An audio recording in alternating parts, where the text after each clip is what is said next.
Salam alaikum, Sabahul Khair. Thanks so much indeed for attending this very, very exciting panel. I'm looking forward to it. I'm going to introduce the four distinguished panelists that we have here, starting by Ferran. Ferran is the district director at Riyadh of Radisson Hotel Group. He studied tourism at the Universidad de Girona, Spain, and the European Master degree in Hotel Management at Jesuitas de Sarrià in Barcelona, Spain. And he joined Radisson Group back in 2007. And you have been living in many, many countries, Ukraine, Saudi, obviously, etc. Welcome, Ferran. Thank you. Then we have Yves de Cocker. He's the managing director at Pitch Tech Concept as well as GrassMax, and we are going to talk about grass. He also sits at the board of directors of the executive committee at ESMA, the European Stadium and Safety Management Association. He studied applied communication at Antevelde Hogeschool. It is not easy. It is not easy. And before joining GrassMax and Pitch Tech Concept, he used to work at Argentat as well as Deso Sports System. So welcome, Yves. Then we have Vasco. He's Portuguese. He's the managing director at Virtual Venue, an event planning and venue operation platform. And then he studied engineering and computers at the Instituto Superior Técnico in Lisboa, in Portugal. Bem-vindo. Thank you. And last but not least, Carla Prat. She's the creative strategist at Acciona Cultura. She studied fine arts at the Universidad Europea, an international master degree in museology at the Rheinwald Academy. She's been living in several countries, among them Mexico and the Holland as well. And since 2019, she works at Acciona, and she has been living 2 years in Dubai as well. And she was born in Palamos. Remember yesterday, Esteve Calzada sharing with all the audience about his legendary paella. So I am pretty much sure that he knows and he's aware that the best shrimps in the world comes from Palamos, where Carla was born. Okay, so let's start with the panel. The panel is about venue experiences and sportainment and all of this. For you to know, on December the 18th, inshallah, the World Football Summit, along with SPSG Consulting, will be releasing a special report specifically on this topic that you will find on WFS website as well as in our website. Some of the topics that this report will illustrate are the main targets when it comes to experiences in the venues, combining local fans, but also tourists, as well as everything related to VIP, B2B, B2B2C, etc. experience. Also, what kind of experiences we can live at venues. Physical experiences, digital experiences, and eventually phygital, which you know is the combination between physical and digital experiences. Also, moving from sports, the sports industry, into the sportainment industry, which is actually the combination, the fusion between sport and entertainment. Another topic is the move from only targeting everything in terms of experiences at the stadium, at the venues, targeted to the avid fan, but also to incorporate other kinds of fans, such as the casual fans. So combining both, avid plus casual fans, we have more or less 80% of the population. And last but not least, the four rings. Experiences on the pitch, experiences off the pitch. 3 or 4 years ago, Adam Silver, the commissioner of the NBA, shared with all of us that only 1% of the NBA fans will have the opportunity in their lifetime to attend an NBA game at an NBA venue. What to do with the remaining 99% of the NBA fans? And that's a great question when it comes to experiences, eventually combining physical plus digital experiences. So it's time now for you, for the experts, to start this very, very interesting panel. As a first question to the center of the panel, how the shift from a sport to a sportainment has an impact in the experiences at the sport venues? Maybe we're going to start eventually with Carla, then Vasco, Yves, and Ferran. Okay. Well, thank you, everyone. Thank you for the introduction. I think, well, as you heard, I come from another world, from the world of museums and the world of creativity and design. And for me, when you talk about sports and entertainment and sportstainment, I can respond to that from the perspective of mixing both worlds, mixing the entertainment world with the museum world. And that's something that it's a trend worldwide, right? Like if you think, I'm not sure if you know it, but there are experiences like the Rumble in the Jungle experience in London that recreated the Kinshasa match with Muhammad Ali, or even another one that goes back to the 80s Wimbledon match with McEnroe. So I think that is happening then. That's already a thing that was happening some years ago, mixing theater with experience, with exhibition design, with authenticity of the objects, with having the moment of enjoying a rematch of an historical moment, right? So I think that's kind of like, for me, what it means. It's narrative storytelling. It's what I can apply to the sports sector, and from the experience that we have at Acciona Living and Culture, it's how we apply that into venues like stadiums and make them more than just entertainment as the sports match, but also on how you can experience within the stadium itself and the story of the club and the story of the objects of the club and of course the trophies. And I think it's mixing this idea of narrative storytelling plus design plus the venue itself. Excellent, thank you. Shift from sport to sportainment. How does impact in experiences? As a introductory question for the panel. So football is about emotions, and the trend, I think, is to extend the 90 minutes match to all the journey of the fun, of the tourist, behind that 90 minutes game. Not only within the stadium, but if we see today, bigger finals, the ecosystem of the event is not only the stadium, but the entire city. So the sportainment and the emotion should start and go through the fun all over the user journey. Since he left home, he lives in the city, he goes to a restaurant with a partnership, activity, brand activity journeys, festival, fun zones, in stadium activities behind the football. I think all this vision of the engagement and city involvement in the competition is changing the way we understand the football to really a sportainment activity that goes through the all day, all journey during the competition. That's how I see this. Thank you so much, Obrigado. Yves, what's your say here? Well, from my point of view, which is obviously the technology that you need to offer a good playable football pitch or rugby pitch. We've seen that in the last, let's say, the last 25 years, there has been a total switch from solely having football on your pitch at the stadium towards how can we optimize and how can we optimize venues in terms of revenues? How can we make sure that these 50,000 plus 60,000 plus seater stadiums will become sustainable in terms of revenues?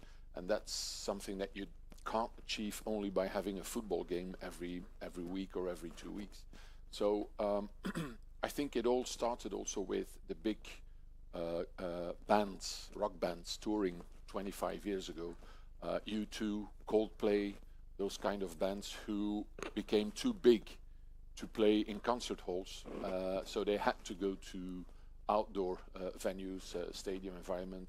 And from there on, there was another angle coming from football. FIFA required at some point that if you would host a FIFA World Cup, you would be needing a certain number of stadiums with a minimum seater capacity of 40,000 for the, let's say, the qualifying rounds, and then up to the finals, 75,000 or more.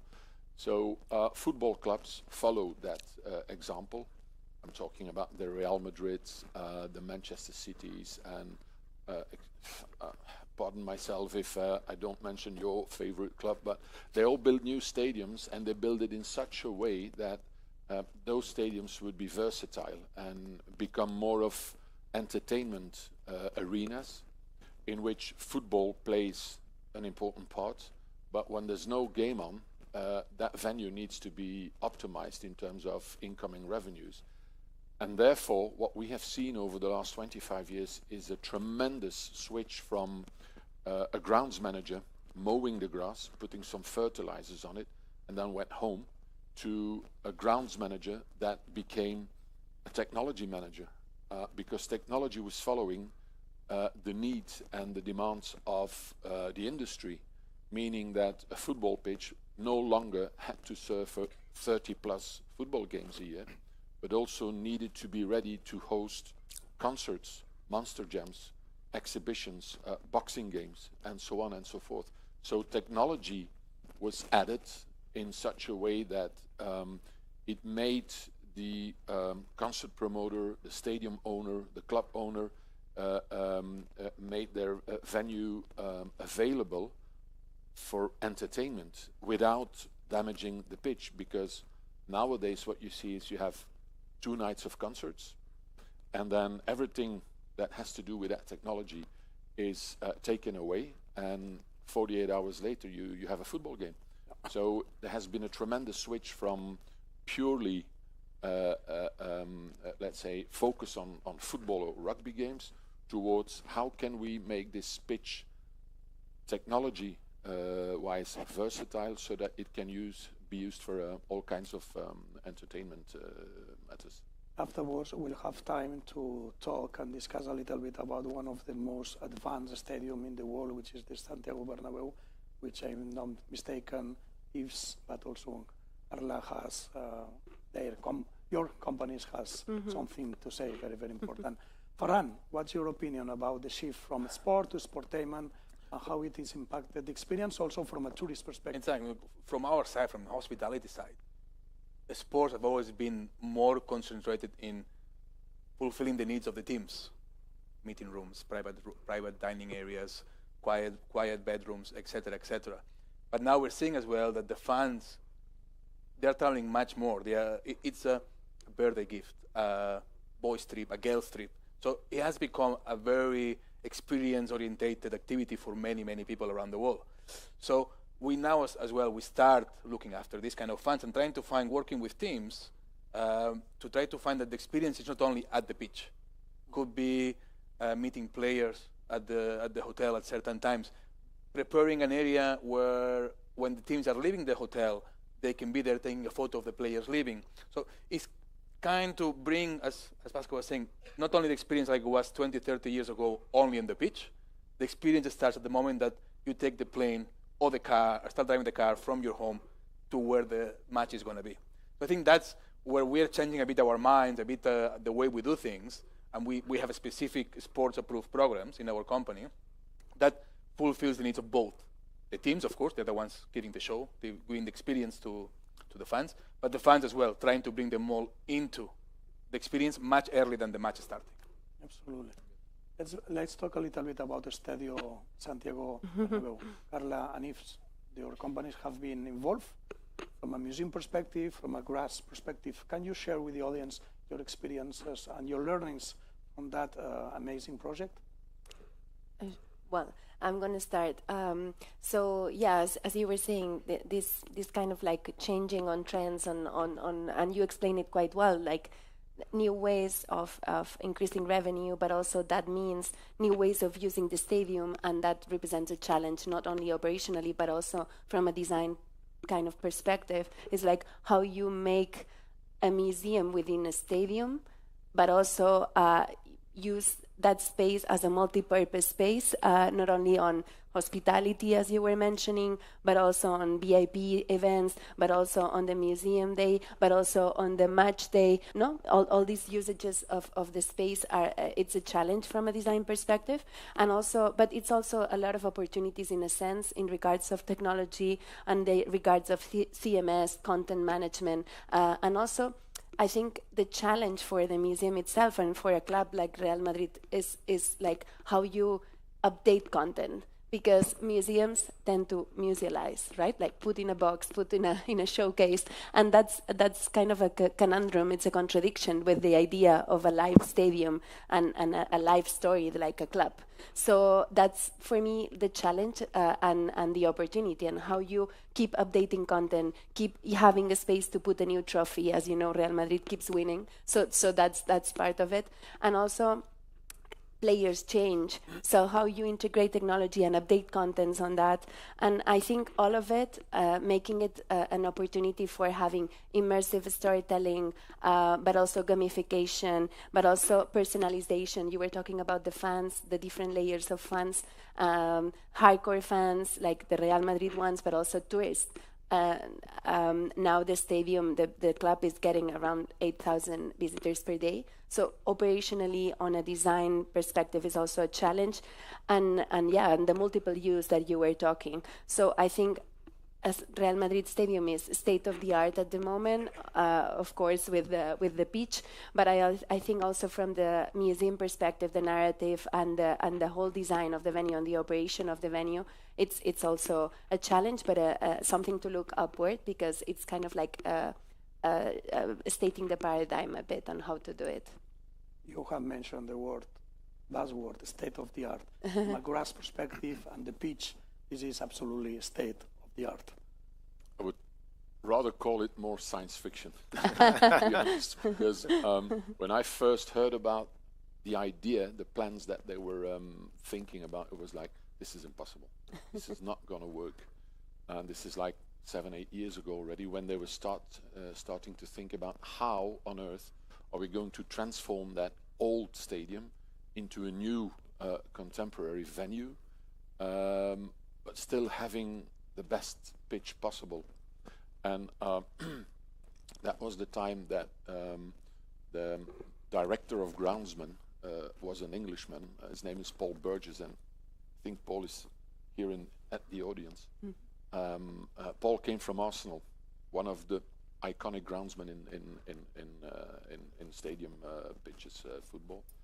And the whole idea was we need to have a versatile pitch, which obviously allows the team to win more trophies. You can only do that on in perfect circumstances, but hence also have that stadium converted into a concert hall whenever we need it. And at this moment, it is such that the pitch is now cut up in 6 pieces, and then moves to the side of the center part of the stadium, and then goes down in 6 stages. So basically, what happens is that the grounds team no longer see sunlight, because they are working, let's say, in the basement. So you have 6 stages of, every stage has a part of the pitch where you are mowing the pitch, you're fertilizing, you're irrigating, you put grow lights, LED grow lights on it to ensure that the circumstances that you need to have perfect pitch circumstances are there. And the pitch only comes up when it's needed, when you have a football game. So that's this is why I'm saying it's more science fiction, because it has never been done before. And for us it was a big challenge, because we installed a stitched hybrid system, which basically means that you have a natural sub-base, natural grass on it, so players still play on natural grass circumstances. But then we stitch 20 million fibers into the sub-base and about 2 centimeters on top of the surface to strengthen it, to reinforce it, so that it stays uniform, flat, and all year long you will be playing in perfect circumstances. So that was the big challenge, and that's also where some people had some headaches about, because I'm not going into too much details, but it was fine-tuning from the first minute until the last one. But it paid off, because the pitch is perfect. They use it for so many other events, and still the Real Madrid Galacticos can play on perfect pitch circumstances. So mission accomplished. Mission accomplished, good. Assume that a club is planning to build a new stadium or refurbish the existing one. How do you, from a leisure, museum, tour perspective, technology, innovation, digital experiences, grass perspective, which is a physical, but also from a tourist perspective, because some stadia holds also hotels, for example, in Toronto, in the Blue Jays, or even in Sevilla, the red bleeding La Cartuja. So at what extent and when and how do you work hand in hand with the architects? How to integrate your needs into the whole, program? At what stage of the process you start working with architects? Should I start? For me, it would be the sooner the better, because and that would be ideal. Not always happens, but that would be ideal because imagine where you were saying, like in the Real Madrid Stadium, for example, it's 4 floors of museum, but the challenge is that you have to get out. You normally in a museum you are in a container, right? And the experience is smooth, and you go from one floor to the other. This one means that you have to get out of one space. You are using one of the structural areas, and then you go out and you have to go to the regular stairs to go to the second floor. You have to cross the VIP area. So the challenge of the visitor journey is not what you would expect as a designer of museums, right? But that's what I was saying. I think that's part of the adventure. So for me, it would be the sooner the better, because that allows for, in the case of Real Madrid, there is a space that was a lot of corridors, right? So you have to allow for free flow, for a lot of spaces where people can move freely. So I think that's part of the challenge, because when you design, you want to combine elements, you want to make people look here, look there, but there is also the reality of the space. So on our side, from a design perspective, I would say the sooner is the best to create a full kind of experience within the stadium. And also, obviously, the tour should end at the store. Exactly. No, and the tours, of course, there is always the exit through the gift shop, that's for sure, and that's what happens in the Real Madrid Stadium and in all the stadiums. But also, talking about the pitch, at the end there is this need for the visitor to go through the museum, but then end up at the beach and smell the grass and have the chance of go where the players go and have this feeling of the locker rooms and everything. So I think there's this emotional factor that he was mentioning, like it's all about emotions, because the authenticity of the place, the authenticity of the building is what matters in the case. From a digital, AR, VR, etc., virtual venue at the end of the day, how do you integrate all of this into the stadium? Yes, so on our perspective, so virtual venue for event planning and venue operations, we are really on the backstage. So we deliver the platform so event organizers can plan and deliver major events. So we start by bringing the physical infrastructures to the digital world. So we build the digital twins of the stadiums, but today is not only the stadiums, it's the surroundings, it's the fan zones, festivals, some city sites that needed to be modeling, hotel modulation, so the rooms and so on, everything. Because then we have the event planners plan the event, and it depends on the event. So the physical infrastructure is the same, but the flows, the security plans, the room allocations may change from the event to event. If we have a national game, we can have a footprint of venue operations. If we will have a Champions League final, it will be a completely different approach to plan the venue and the surroundings and so on. So what we allow is our clients to plan the event according to the needs and the needs of the events, how the people will flow, the VIPs, the security plans, dot plans, and so on. So that's the powerful technology, is to very fast be able to plan events. I will give you an example. During COVID times, a Champions League final was planned to Istanbul, and due to the constraints of COVID, it was not possible to deliver the Champions League final there. In just 2 weeks, was possible to plan and transfer the final to Portugal, to Lisbon, to Sporting and Benfica. And why is that?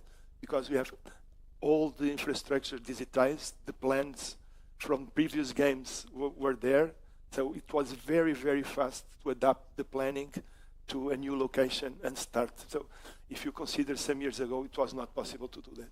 So a lot of constraints. Yeah. Yves, grasp perspective, at what stage of the process are you starting to work along with the architects? Well, obviously, we try to start to work with them and talk to them as soon as possible. As soon as possible. Which is unfortunately not always possible because still today too many stadium designs have been created without taking into account the center stage, which still is the pitch. That's where the action happens. And again, I need to refer to Arsenal. When they built the Emirates, that was finished and opened in 2006, one of the main targets that were given by the team, the club and Paul, to the architects was they were moving from the old stadium, which was quite an open stadium, to a bowl-shaped designed stadium with a dominant roof. And that roof had to be designed in such a way that it would allow as much sunlight as possible to go onto the pitch. So when you go to the Emirates, it's a bit like Benfica Stadium. It's a kind of wavy design which allows as much sunlight to come in. Now, obviously, that's not enough, but it's a start. And as soon as we can talk to architects, we can also try to convince them of the fact that there's some elements that are needed in terms of pitch management that they not necessarily think about. Storage room. If you have a multi-purpose venue where you will be hosting concerts, for example, you'll need storage room for your pitch protection panels. You will be needing storage room for your grow lights, which at match day obviously needs to be put somewhere safely that the fans cannot touch it, and so on and so forth. So all these things are maybe not within the scope of interest of work of architects. That's where we come in. Companies like Pitch Tech Concept, we kind of see ourselves as the bridge between the technology and, on the one side, the stadium owner who wants perfect pitch conditions, and the designers who need to create a venue where all these elements can work together. And Pitch Tech Concept means looking at pitch technology in a conceptual way, making sure that everything works together so you get the best out of it. That's a challenge. We're not there yet.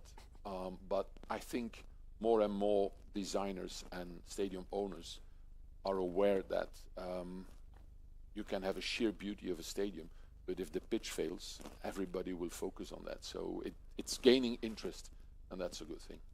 Absolutely, the orientation of the pitch is crucial in terms of sunlight, but it's not the same in winter or in summer, for example. No. And also the type of owner of the stadium is crucial. It is not the same to work with the club, who eventually is the owner of the stadium, or working with a concession or through a concession with municipalities. It brings some kind of, more complications. In terms of tourism, in terms of hospitality, there are some stadia, as we have mentioned, that they incorporate hotels, for example, but also other type of kind of food and beverage and restaurants, such as the Jacksonville Jaguars Stadium. We have a couple of swimming pools with kind of beach club type of thing, also in Arizona, in Miami, etc. At what stage of the process do you think that from a hospitality and hostelry perspective should be incorporated all these elements? Look, not to be repetitive, but yes, it's always as soon as possible. As soon as possible. But SAP. Look, the good thing, from our point of view as a hotel operator, we are very flexible, and one of our goals, we have hotels in more than 90 countries. So our goal is always try to adapt ourselves to the local needs. The same with the stadiums. We have already 2 hotels in the UK, in Twickenham and in Bolton Wanderers. We have a couple more in India. So our goal is to bring, of course, the basics of the Radisson brand. So if you go to a Radisson in Riyadh, in Barcelona, in Lisbon, in Brussels, you will find certain things always there. But at the same time, we try to allow the guests to realize, oh, listen, I'm in Lisbon, I'm in Brussels, I'm in Riyadh. So certain touches. So the same with this kind of hotels in venues. The sooner we get in there, the easier it is for us to adapt our standards, to adapt our concepts, and merge them with the venue itself to have the experience of the fan a more real one with a high-end hospitality experience as well. Exactly. And there are several examples of this, because at the end of the day, stadia should accommodate not only avid fans but also casual fans, because at the end of the day, one of the most important objectives to achieve is to increase EBITDA, right? Increase EBITDA, which means increase revenues coming from avid or casual fans during match day or non-match day, 365, 24/7, more or less type of thing, and rationalize costs. Back to Vasco, at what extent or how AI, artificial intelligence, can assist in the process to create new experiences? Yeah. And what's your experience and some examples that you can share with the audience? I think AI plays a very important role today, and it's still growing and will produce more opportunities in the future. I will say an example of more personalized content for tourism. So the knowledge of with AI, it's possible to understand the tourism habits, preferences, and when I visit a foreign country, a foreign city, I can receive personalized recommendations for sightseeing, for eating, for experiences on site. And also on the match day and on the stadium, I can have information about statistics about my favorite player, my favorite team. So I will in the future not need to ask for that information, because that information will come to my phone and will help me to feel at home, okay, when traveling, for instance. And in stadium, AI will have a lot of really opportunities to grow, mainly on security and safety issues. But also on, as I said, players information in real time, game information in real time. That will allows me as a fan to be more engaged and understand more what's happening, and then I can share with community and so on. That's, I think, where AI will support us. Excellent. One question for Carla. Yesterday I had the opportunity to try a virtual experience that is produced by the stadium. Basically, in a museum tour type of thing, in a stadium you have 2 types of targets, right? Mm-hmm.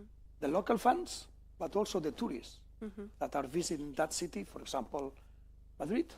And is there any kind of difference when you are approaching to the design of a museum, of a tour within a stadium? How are you approaching these 2 different targets?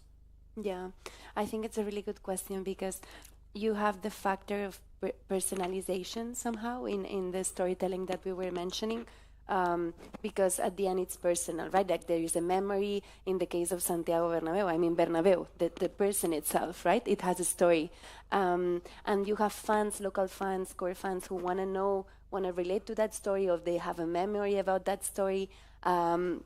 But you also have, as you said, tourists that go for one day and they have the idea of visiting the stadium, and it's like the place you have to go. It's the place making, right? Like the check.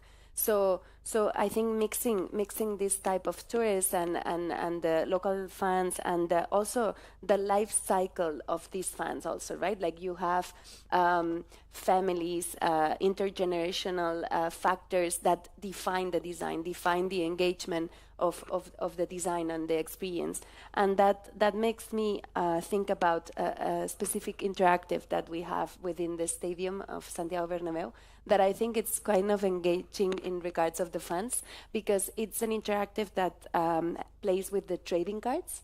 So if the trading cards like cromos, I think it's called trading cards, right? Yeah. So it's the classic super tangible element that we all know, right? That relates with the players. So, but you have one that you can choose, and then you can play with it, and then at the end go to the retail store and get them there, and then you can play with them.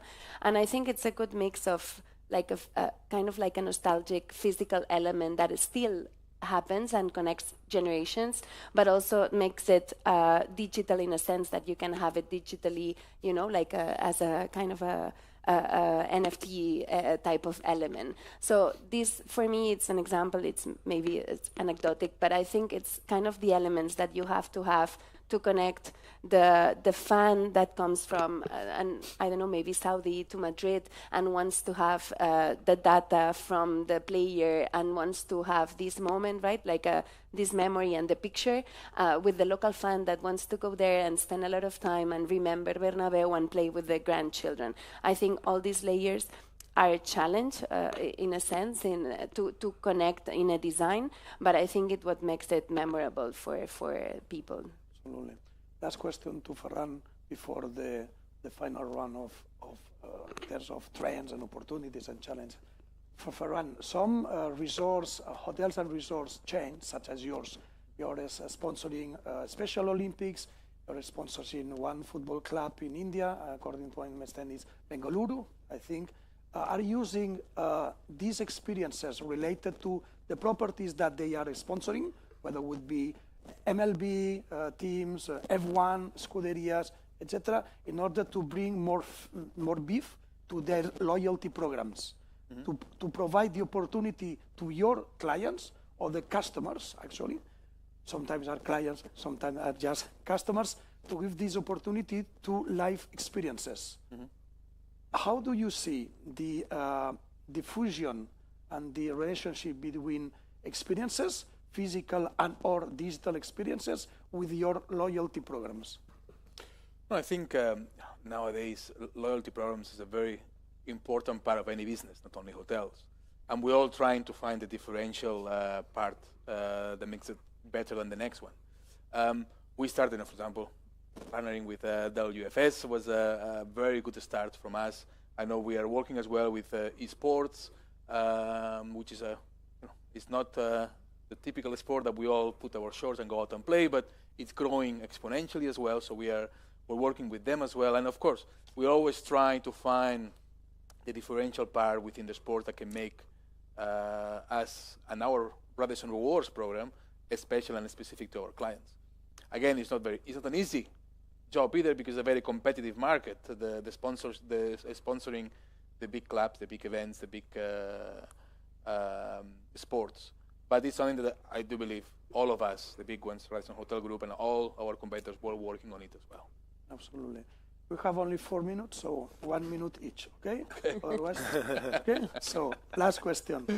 How do you envision sport stadia, sport venues, and experiences in 2030? What's your vision? What are the main challenges and opportunities?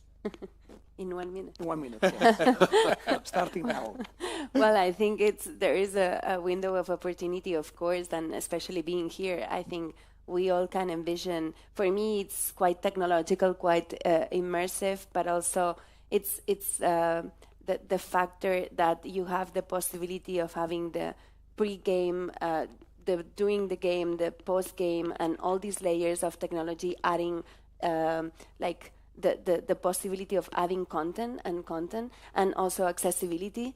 and interconnection to a global world. So I think for me it's a bit that. I'm not sure what's the format because technology is changing, AI is changing the world. So I'm pretty sure for 10 years it's going to be completely different. But I think it will be much more connected and also really rooted to the authenticity of the elements. For me, maybe it's nostalgia, maybe it's because I'm a museologist, but I think people really appreciate the object, like the real object, and being in the real place, like being in the stadium, I don't know, Real Madrid, Camp Nou, Maracanã, whatever you want to call it, it's the place and it's the object itself, and then all the layers that you can add. Spotify Camp Nou, not Camp Nou, Spotify, they sorry. pay a lot of money. Vasco, 1 minute, please, only. Yeah. I think when we talk about digital, one of the first enablers is about infrastructure and communication infrastructure. So 5G has a huge role in this vision. So it will allow to have huge amount of data, high-speed networks with low latency. So will enable not only on-site, but remote experiences, and to achieve the 99% of NBA fans that are not able to go on-site to feel the experiences. The communication infrastructure will be a huge enabler, not only on stadium, because are already stadiums with the 5G networks to support internal operations, but it's not enough, because the fans are at home and they need that infrastructure also to feel the same experience that they are living in the stadium. On my perspective of event planning, we are working on also on remote planning capabilities and real-time remote planning capabilities. Okay, thank you. 50 seconds, if. 50. All right. Talk a bit faster. I would even like to see what's going to happen in 2034. When the Kingdom of Saudi Arabia will host the World Cup here. Absolutely. I think in terms of pitches and pitch management, we'll even need to become more versatile, more hybrid. It'll be more sports and non-sports related use of those pitches. And there's two challenges, and the one is they're both already happening. First of all, pitches and pitch management will be data-driven. We already see nowadays that there's a lot of sensors going into those pitches to be able to predict what the pitch will be like in 1 week from now. That will only be more extended in the next 10 to 15 years. And on the other hand, we have the climate challenges. Everybody knows that growing grass in this region is a big challenge. It will become even more challenging because you will have those fantastic stadiums. So not only will you have the climate and the climate change, but also, let's say, the type of venues. So for me, it's going to be a hybrid situation, a combination of technology, data-driven, and good groundsmanship, which will stay probably one of the key factors. And that's a good thing, because it's AI and it's human intelligence combined. Last but not least, Ferran, 50 seconds. Okay, I'll try to be. Look, I think what I was saying at the beginning is the integration from the moment that you leave your home, you take your plane, you arrive to your hotel, you go to the venue, you come back. So the future should be that the experience is not only at the pitch, the experience is from the moment you book your ticket, you already things happening. The hotel is adapting your stay, is giving you different options to enjoy the team even before you go to the pitch. So it will be much more work together between all the different enterprises involved in the match. You know, that's how it should be. In this concept, there's a concept called servaction, which is the production of services that really applies. It was created back in 1997. Ferran, thanks so much indeed. Thank you. Muchas gracias. Yves, thanks so much indeed. Merci beaucoup. Vasco, thanks so much indeed. Thank you. Obrigado. Thank you, Carla, thanks so much indeed. Muchas gracias. Muchas gracias. Merci. Please join me with a very warm applause to these distinguished panelists.